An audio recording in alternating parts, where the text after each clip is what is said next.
Jenny, let's start with this sort of the news that it seems as though the Times are reporting that the nurses are going to reject this pay offer.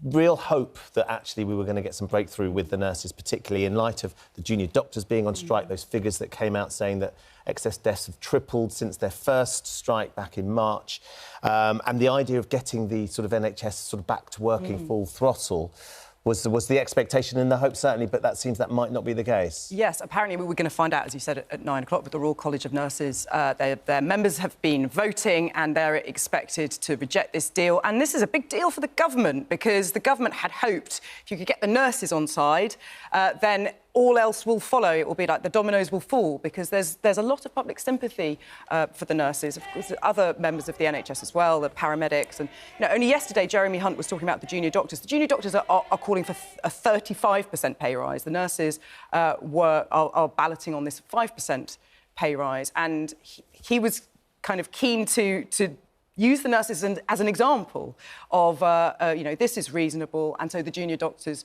should step in line. If the nurses and other members of the NHS are going to accept this pay deal, then so should the junior doctors. So this is going to be a big blow for the government. Yeah, Ian, had you been as confident as the Chancellor might have hoped to have been? But 5%...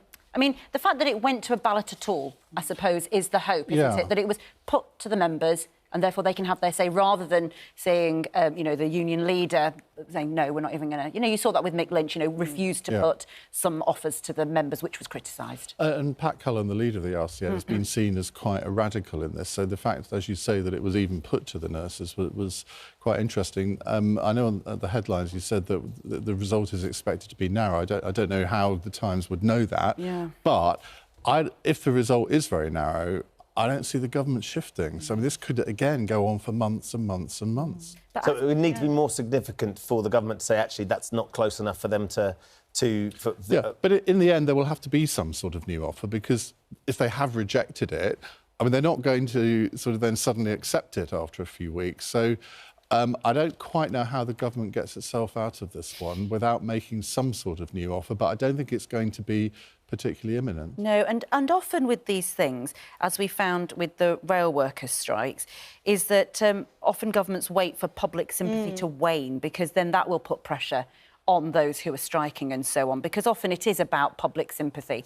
I mean, as you say, for the nurses, I think the latest polling was 60% of support. Even for the junior doctors, it was over 50%, 54%. In fact, we did a Twitter poll and it was way higher. I mean, it's reflective of our viewers. It's not a wide poll. But even in those, I think the junior doctors have still got enormous sympathy. But, as you say, on the front of the Daily Telegraph today, their lead story is, and the headline is, Death Rise as Junior Doctors Go on Strike. And they've got the latest ONS figures that from the... not this strike, because we still don't know what the effects are, but from the last strike in March, that the excess deaths jumped to 11% in the 2 weeks during and following that strike. That's significant, isn't it, do you think? Of course it's significant.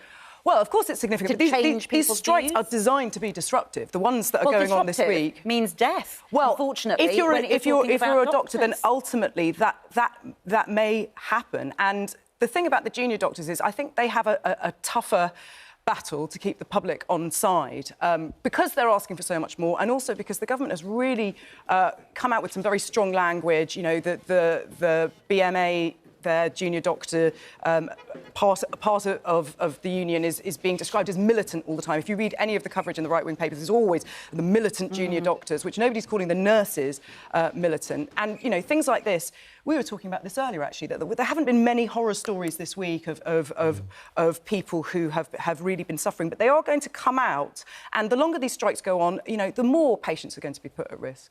There is a way through this, though, I think. And the government could, if they wanted to change their language, and I think that is part of it, because on both sides of an industrial dispute, both sides dig in and they use language like militant and all the rest of it. The way through it, surely, is for the government to say, well, look, we do understand that you've lost this money over the last 13 years or so, and we are committed to restoring the pay, but you must understand we can't do it all at once.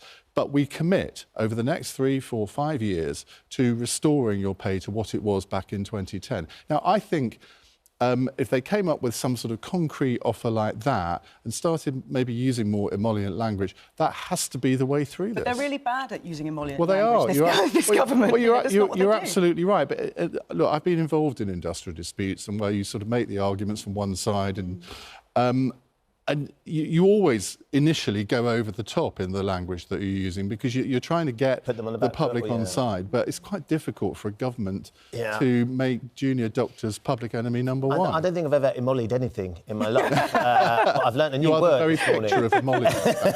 Let's talk about... I know you've oiled up your legs for Soccer Aid. I'm sure. Is it similar? Does that, yeah. I was introduced to Pascal's wager yesterday. I thought it was running in the Grand National tomorrow, but it seems not. Some sort of philosophy.